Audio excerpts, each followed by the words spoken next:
Assalamualaikum warahmatullahi wabarakatuh. Nahmadukallahumma kama ammartana an nahmad wa nusalli wa nusallimu ala sayyidina Muhammadin wa ala alihi wa ashabihi wa tabi'in wa tabi'ihim bi ihsanin ila yaumi liqa'illahi samad. Amma ba'du. Kaum muslimin yang dimuliakan Allah Subhanahu wa taala. Pertama, kita haturkan rasa syukur kita pada Allah Subhanahu wa taala atas berbagai kenikmatan yang telah Allah berikan kepada kita, di mana setiap detik, setiap hembusan nafas kita tidak pernah lepas dari nikmat Allah Subhanahu wa taala. Semoga dengan kenikmatan-kenikmatan ini makin menambah keimanan kita pada Allah Subhanahu wa taala. Kedua kalinya salawat dan salam kita haturkan kepada junjungan kita Nabi Agung Muhammad sallallahu alaihi wasallam. Semoga kita bisa mengikuti sunnah-sunnahnya dan mudah-mudahan kita dimasukkan golongan umat-umatnya yang akan diberi syafaat di yaumil qiyamah. Amin ya rabbal alamin.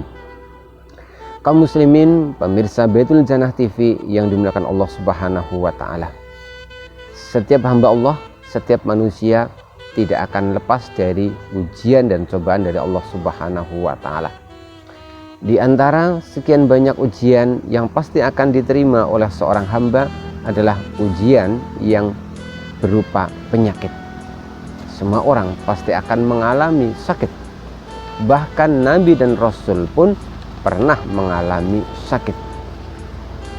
Nabi Daud pernah sakit, Nabi Musa pernah sakit, bahkan Rasulullah junjungan kita Nabi Agung Muhammad SAW juga pernah mengalami sakit. Ketika kita mengalami sakit, maka berikut ini ada beberapa hal yang diajarkan oleh para ulama agar kita bisa mensikapi, bisa menerima sakit yang kita alami, sehingga sakit kita ini benar-benar memberikan kemanfaatan kepada kita. Di antaranya bisa menghapus dosa-dosa kita. Ulama mengajarkan kepada kita ketika kita sedang menghadapi ujian sakit, di antaranya yang pertama adalah tetap tenang dan tidak panik. Sekali lagi, tetap tenang dan tidak panik. Apa sebab? Karena justru kepanikan itu malah menyebabkan sakit kita menjadi sulit diobati.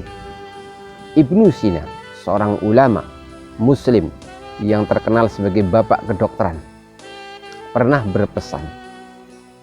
Beliau menyampaikan bahwa al-wahamu nisfudda wal idmi'nanu nisfuddawa was-sabru bidayatus syifa.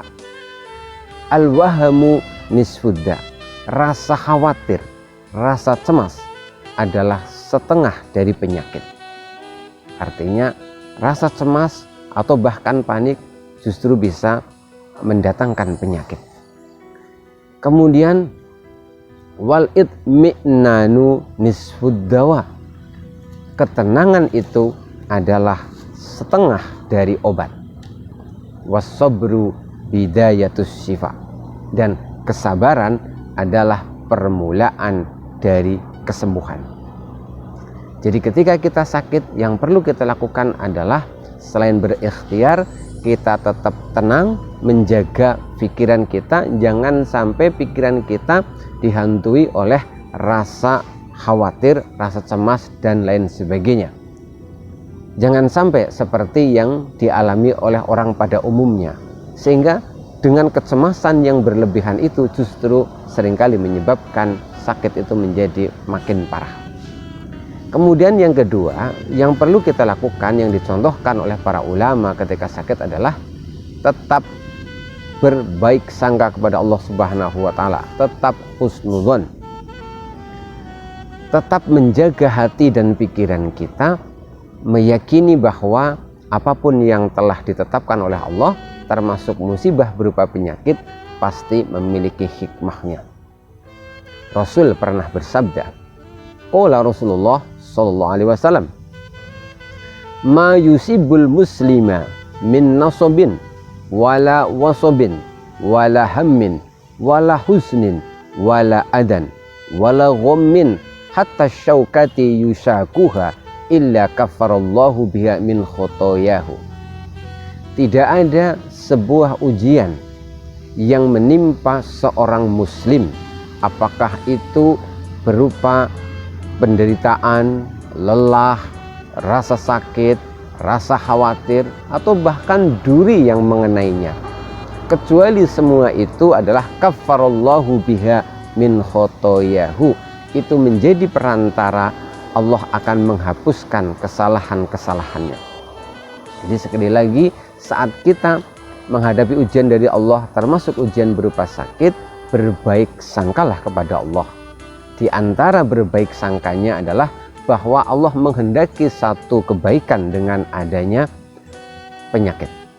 Termasuk dengan kita berbaik sangka juga, yaitu dengan kita menjaga pola pikir kita.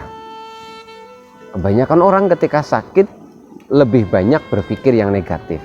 Sedikit orang yang justru ketika sakit ia bersyukur. Maka mari kita tiru yang sedikit ini. Ketika kita merasakan sakit pada badan kita, cobalah kita syukuri. Misalkan kita merasakan sakit pada gigi kita, cobalah kita bersyukur. Apabila kita sakit gigi, itu tandanya kita masih punya gigi. Justru dengan sakit itu Allah menyadarkan kita akan sebuah kenikmatan yang barangkali terkadang kita melupakannya. Ketika kita merasakan sakit pada badan atau perut kita, cobalah kita syukuri. Berarti ternyata kita memiliki badan. Atau bahkan kita bisa bersyukur ketika kita sakit bahwa kita ternyata masih hidup. Karena orang yang masih hidup itulah orang yang merasakan sakit. Jadi sekali lagi, jaga hati dan pikiran agar tetap berprasangka baik, berhusnudzon kepada Allah Subhanahu wa Ta'ala. Kemudian yang selanjutnya yang dicontohkan oleh para alim ulama ketika sakit adalah tetap menjalankan ikhtiar, juga tetap menjaga spiritual dengan Allah Subhanahu wa Ta'ala. Ketika sakit, ikhtiar kita tentu secara medis, dengan kita mencari obat-obatan, dengan kita mengkonsumsi makanan-makanan yang menyehatkan, makanan-makanan yang mengandung nutrisi tertentu yang bisa membantu kesembuhan. Juga kita secara spiritual juga dijaga.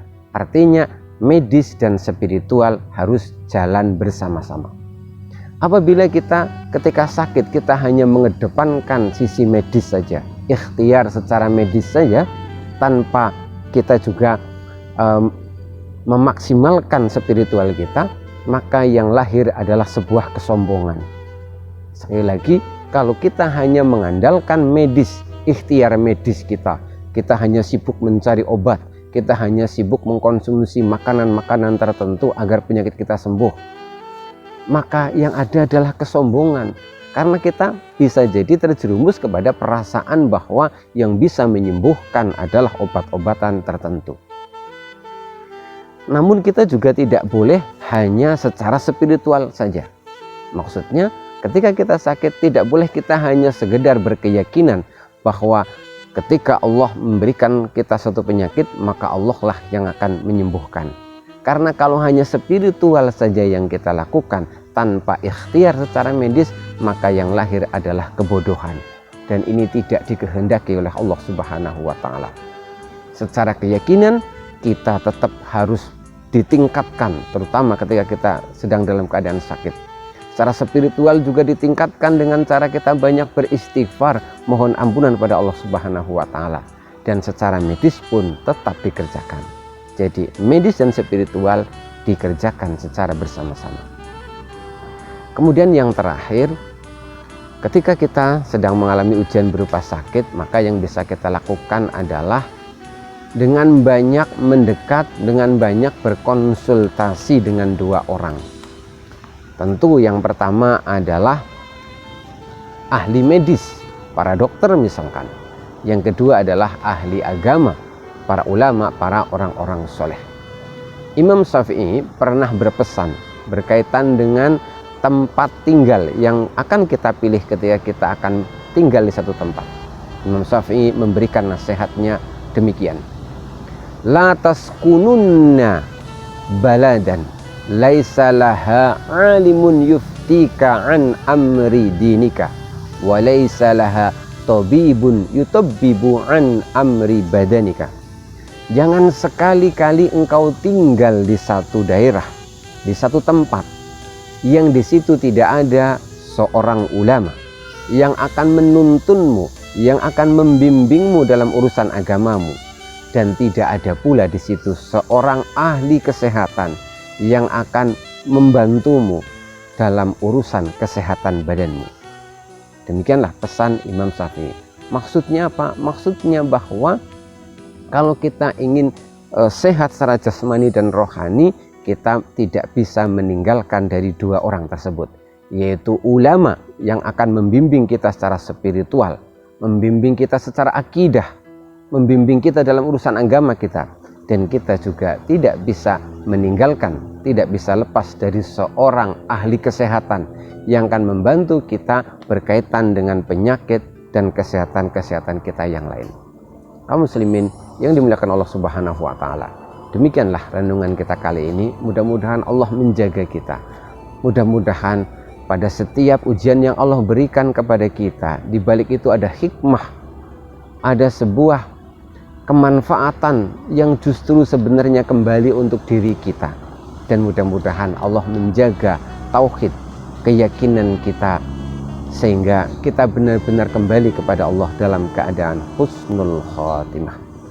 Terima kasih, mudah-mudahan renungan ini bermanfaat. Insya Allah kita akan berjumpa kembali pada renungan-renungan yang lain. Billahi taufiq wal hidayah, waridho wal inayah. Wassalamualaikum warahmatullahi wabarakatuh.